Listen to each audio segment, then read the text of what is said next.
this to you. I know it's a little hard, but let's see how we go. You've heard of dogs, haven't you? Who's heard of dingoes? Heard of dingoes? Who's heard of wolves? Heard of jackals? Fennet, fox, collish? Who's heard of your Great Dane, Saint Bernard, little Chihuahua? Do you realise they're all probably dogs? All dogs. In fact, they all came from a kind that looked probably something like a wolf. You see, there can be great variation within dogs, but they're still dogs. I mean, look in this room. Look at all the people we have here. You're all different, and yet you're all human beings. Now, in dogs, there can be great variation, and guess what? There can be great variation in dinosaurs. A lot of the different names that we see refer to just varieties of dinosaurs. Actually, I don't believe there were hundreds of kinds of dinosaurs, probably fewer than 50 kinds of dinosaurs. Maybe. You see, when you read the Bible, it says that God made different kinds of animals after their own kind, and within a kind you can get great variation. So we didn't need hundreds of dinosaurs. But then, of course, I have boys and girls say, all right, well, if there weren't as many dinosaurs as what we think, then how did he fit the big ones on the ark? How did he do that? How did he fit the big ones on board? By the way, I want you to listen very carefully. I'll tell you something. I had a man come to me recently, and he leant over and he whispered. He didn't want any of the boys and girls to hear him. And he said, could you answer a question for me? And I said, what's that? He said, how did Noah get the big dinosaurs on board? I mean, he couldn't have fitted those animals on board. They were too big. I mean, you take an animal that was 4 stories high and 90 tons. He couldn't have fitted that on board. And I said to him, come a little closer. He said, what is it? I said, let me tell you a secret. What's that? He said. I said, big dinosaurs were once baby dinosaurs. And they grew up. And he looked at me and he said, I'm stupid, aren't I?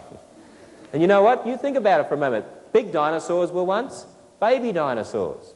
In fact, we know that dinosaurs hatched out of eggs. We found dinosaur eggs. We've even found them with baby dinosaurs in the eggs. And we know dinosaurs hatched out of eggs. The biggest egg we found is about the size of a football. Imagine having that for breakfast, by the way. Having a football-sized omelette. Wouldn't that be interesting? So even Tyrannosaurus, when he hatched out of an egg, he could have perched on your shoulder. You could have kept him in your bedroom. He could have been your pet. He could have lived in your room for a while. Until Mum and Dad said, I think Tyrannosaurus has to go. He's getting a little too large now. His head's gone through the roof. But you see, originally, he was very small. Now, something else that's interesting, the average size of a dinosaur is really only the size of a sheep. Yes, there were some big ones, and that's why we tend to think that all dinosaurs were big, but that's not true at all. Most of them were small. In fact, some were the size of chickens. Imagine if that, wouldn't it? Imagine asking for a Tyrannosaurus drumstick or something like that. But you see, a lot of dinosaurs were small. And by the way, do you know why I think there were some large ones? Well, the Bible tells us before the flood, people lived for hundreds of years. Do you know if people lived for hundreds of years? Probably the animals did. And you know something we've noticed about reptiles? Reptiles will grow the whole time they're alive. So if reptiles grow the whole time they're alive, some of those dinosaurs would have kept growing and growing and growing and growing and growing until they'd be where they got to be when somehow they died, and we see their bones today. But they grew to enormous sizes. That's why I believe we find dinosaur fossils showing that some were very large. It's because before the flood, they grew to enormous sizes. So I want you to remember that dinosaurs hatched out of eggs. When they did, they were very small. And you know, I don't think God would have sent old dinosaurs to Noah. I think he would have sent young dinosaurs. You see, you think about this for a moment. The Bible says 2 of every kind of land animal, 7 of some, but 2 of every kind of land, dwelling, air-breathing animal, every. You tell me, does every in your language mean all or some? All. It means all the kinds of land animals. That must have included the dinosaurs. Who agrees with me? It must have included the dinosaurs. I agree. So put your hand up if you agree that the kangaroo went on the ark. All right? Who agrees the bears went on the ark? Okay. Who agrees that the koala went on the ark? Yes, I agree with you. In fact, here's a picture that has... What's that animal going on the ark? Who agrees the dinosaurs went on the ark? Who agrees Tyrannosaurus went on the ark? Who agrees that Brontosaurus went on the ark? You know what, boys and girls? I disagree with you. I don't think Brontosaurus went on the ark.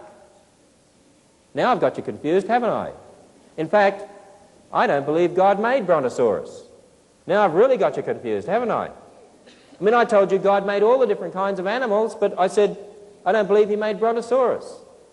You know why I don't believe he made Brontosaurus? Let me tell you an interesting story.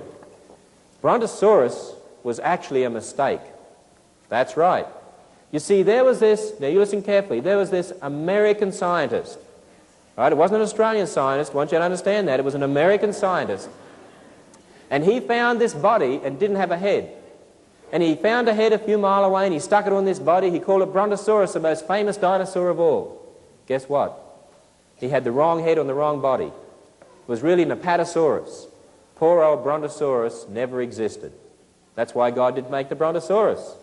An American scientist made the Brontosaurus, right? And it was wrong. It was a mistake. By the way, who made the mistake?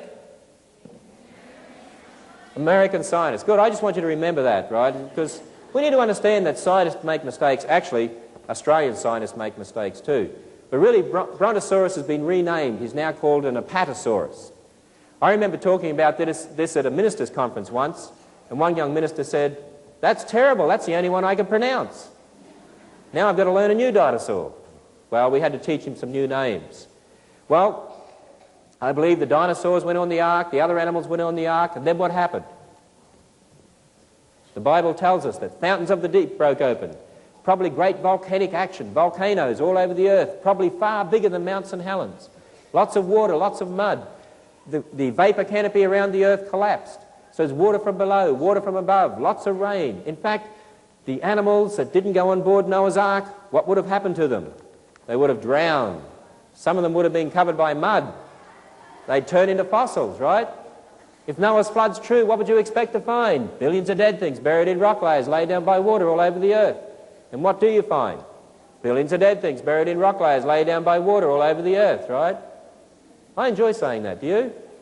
Think you can say that again? You ready? Billions of dead things buried in rock layers, laid down by water all over the earth. Remember, there was no death until after Adam sinned. But if you have a flood and lots of mud, and the animals that get killed and drowned and buried in the mud, they could turn into fossils.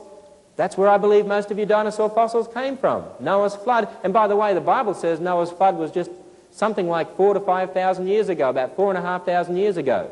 But when I go to museums and I see dinosaur bones, I see a picture up above that says, these lived millions of years ago.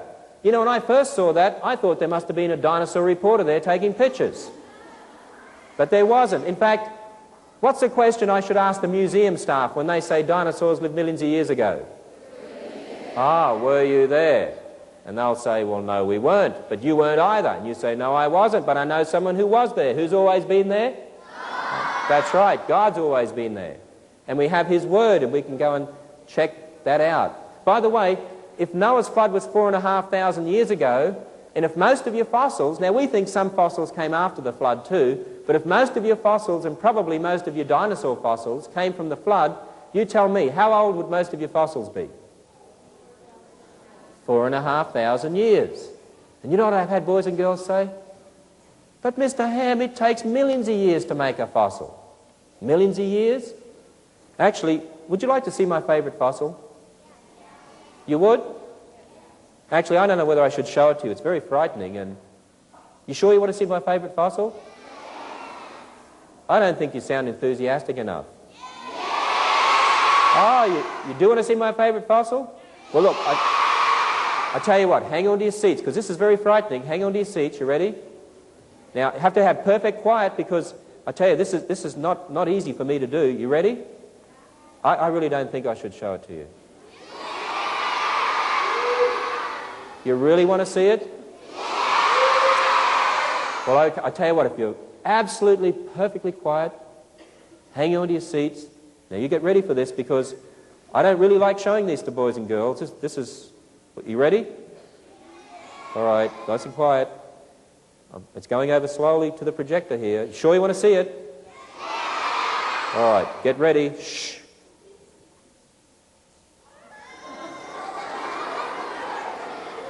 I told you it was